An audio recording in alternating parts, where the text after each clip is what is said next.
নমস্কার বন্ধুরা, আমি আজকে নিয়ে চলে আসলাম সিম্পলভাবে ডিম আলুর পাতলা ঝোল কী করে রান্না করা হয় সেটা রেসিপি নিয়ে। কড়াইটা গরম হয়ে গেলে সের ভিতরে কিছুটা পরিমাণ তেল নিয়ে হালকা একটু লবণ দিয়ে সেদ্ধ করে রাখা ডিমগুলো ছেড়ে দিতে হবে। আর এই লবণটুকু আমি এর জন্য দিয়েছি যাতে তেলগুলো ছুটে গায়ে না লাগে, এর জন্যই দিয়েছি। ডিমগুলো ছেড়ে দিয়ে তার ভিতরে লবণ, হলুদের গুঁড়ো দিয়ে সুন্দর করে লাল লাল করে ভেজে নিতে হবে।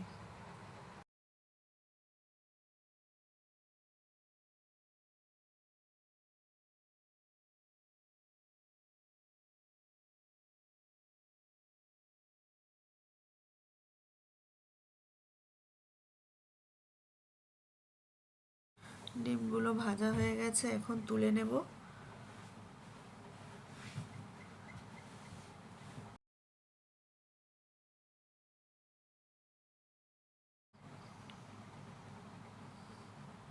এই তেলের ভিতরেই আগে থেকে সেদ্ধ করে রেখেছিলাম আলু, সেই আলুগুলো ভেজে নেব আবার লাল লাল করে।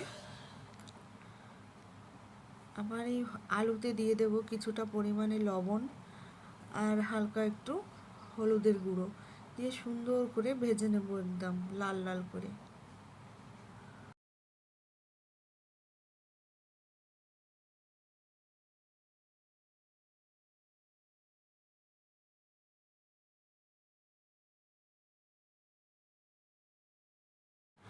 আলুটাও আমার ভাজা হয়ে গেল।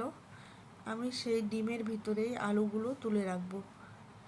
যেহেতু আমি একটু তেল বেশি দিয়েছিলাম, এর জন্য আমার আবার তেল দিতে হবে না। এই তেলের ভিতরেই আমি জিরে আর তেজপাতা ফোড়ন দিয়ে দেব।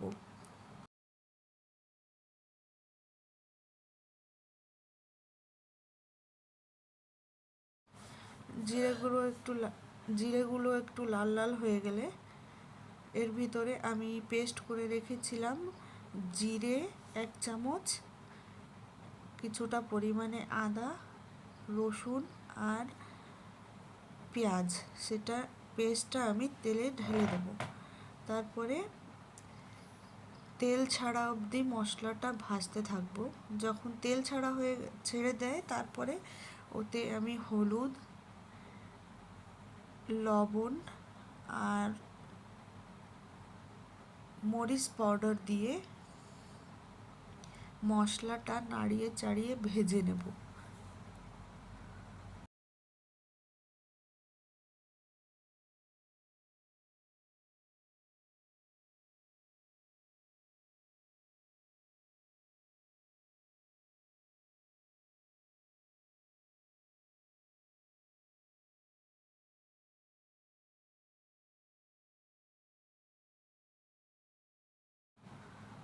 মশলাটা কষানো হয়ে গেলে সেই মশলার ভিতরে আলু আর ডিমগুলো ছেড়ে দিয়ে আর একটু ভালো করে নাড়িয়ে চাড়িয়ে নেব। এরপরে কিছুটা পরিমাণে জল দিয়ে মিক্সার গ্রাইন্ডারের যে জারটা ছিল ওর ভিতরে অনেকটা মশলা ছিল, তাই আমি ওটা ধুয়ে জলটা দিয়ে দিলাম। তারপরে দেখছি একটু জল কম আছে, যেহেতু পাতলা ঝোল বানাবো তাই আর একটু পরিমাণে জল দিয়ে দিলাম। জলটা আপনাদের যতটা প্রয়োজন, আপনারা যদি একটু ঘন খেতে চান তাহলে একটু কম দেবেন, তাহলে একটু বেশি দেবেন। ব্যাস, আমার তরকারি রেডি। আমি কিছুটা গরম মশলার গুঁড়ো ছড়িয়ে দিয়ে একটু ধনেপাতা কুচি দিয়ে আমার একদম রেসিপি তৈরি, ডিম আলুর পাতলা ঝোল। আপনাদের কেমন লাগলো দেখে, যদি ভালো লেগে থাকে একটা লাইক, কমেন্ট, শেয়ার করে দেবে। দয়া করে আমাকে একটু সাবস্ক্রাইব, যাতে আমি একটু আগে এগোতে পারি।